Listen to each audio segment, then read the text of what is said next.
One of the most common things that I see across the board with my clients is that they love to hear stories. So by that I mean stories to help illustrate or understand the scenario that we're currently in, stories of what have happened to my past clients, maybe if they're experiencing something that's, anxiety inducing, that's a little bit scary. I almost always have a story from some time in the past when something similar happened to a client and it worked out just fine. I am a full-time associate broker in New Hampshire, Maine, and Massachusetts, and these client stories and these experiences that I have are really a foundational aspect of how I run my business and how I help my clients move through the buying and selling process. So welcome to my case study series. In this first episode, we are going to talk about how you can win the bid in a competitive situation without relying on being the highest priced offer. This is something I experience all the time, and I've got a couple awesome stories to help illustrate this for you. Let's do it.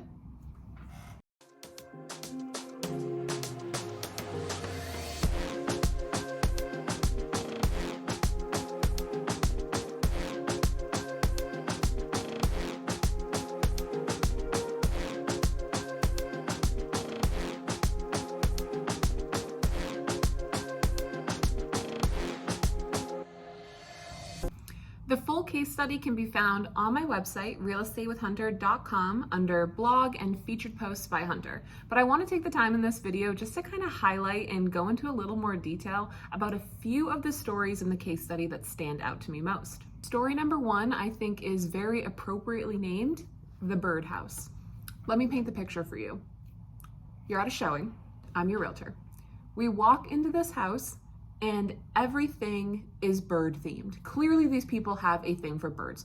Bird trinkets, bird statues, bird decals on the windows, bird signs with little inspirational quotes, some about birds, some not, but all of them have a bird on them. Bird feeders everywhere, bird pillows, bird blankets. This whole house, they love birds. It's extremely clear the second that you walk in there. Other than that, fantastic house, adorable, my clients love it. Something that I advocate for pretty often with my clients when it's the right scenario is for them to write a buyer letter. So that's, pretty well known. It's a letter from the buyers with their offer to the seller, essentially just saying, here's a little bit about me, here's why I love your home, here's why you should choose me over all these other offers. So in this situation, it seemed like a good time for them to write a buyer letter. So we leave the showing, we organize everything that we're going to be putting in their offer, we get it together, and my clients then send me their buyer letter. They were very tasteful with it, I will say that, very subtle, it wasn't overdone, but you had their standard buyer letter. Here's why I love the house, here's a little bit about us, right? Nicely typed out. And they included a border around the letter that had trees and flowers and lots of little birds. Little birds peeking out behind the trees, little birds flying across the page. It was honestly really cute, and it was absolutely genius.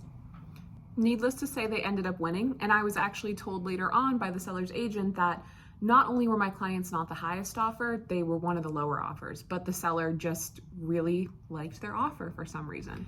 So I don't share this story or illustrate this point because I'm advocating for manipulating someone with your buyer letter. That's not the takeaway here, and it isn't what happened, because my clients actually loved the house and the decorations and the gardens and everything it came from. They loved birds themselves.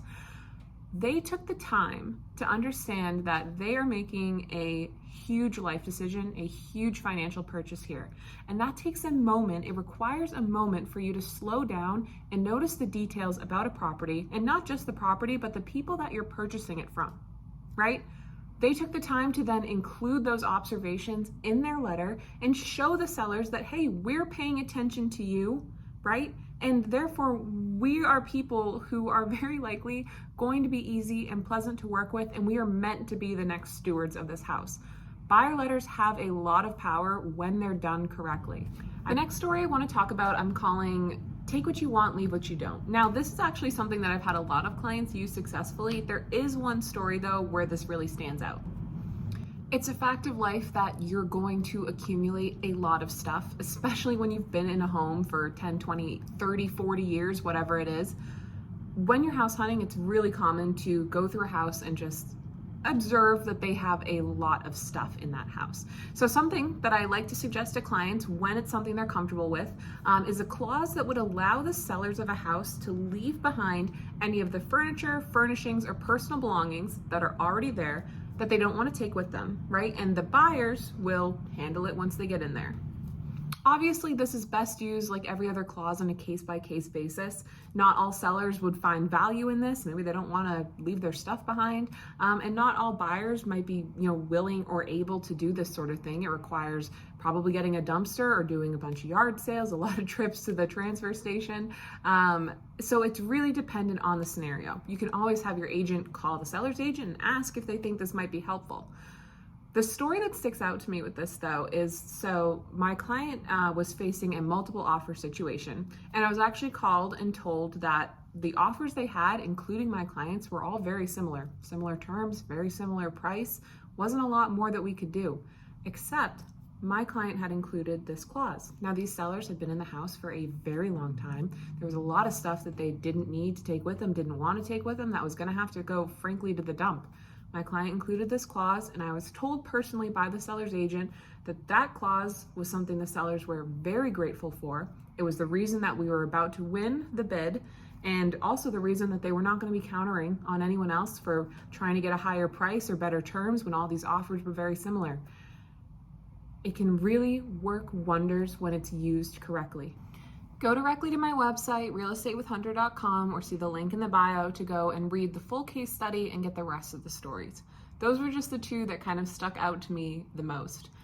The point here, though, is really that price is not the only thing that matters. If you're stretching the budget, looking to buy your new home, and you're really concerned about being able to compete in what is still generally a competitive market, I just want you to know that price does not have to be the only way to do it. There's a lot of terms that are important and a lot of standard terms that are important as well. We don't always have to be getting creative with these special clauses.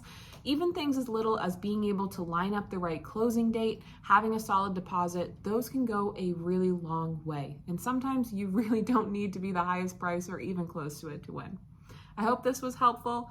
Check out my channel and my website for more info, more case studies coming down the line. Thank you so much for watching. My name is Hunter Latown. I'm an associate broker with Berkshire Hathaway Home Services Verani Realty in New Hampshire, Maine, and Massachusetts.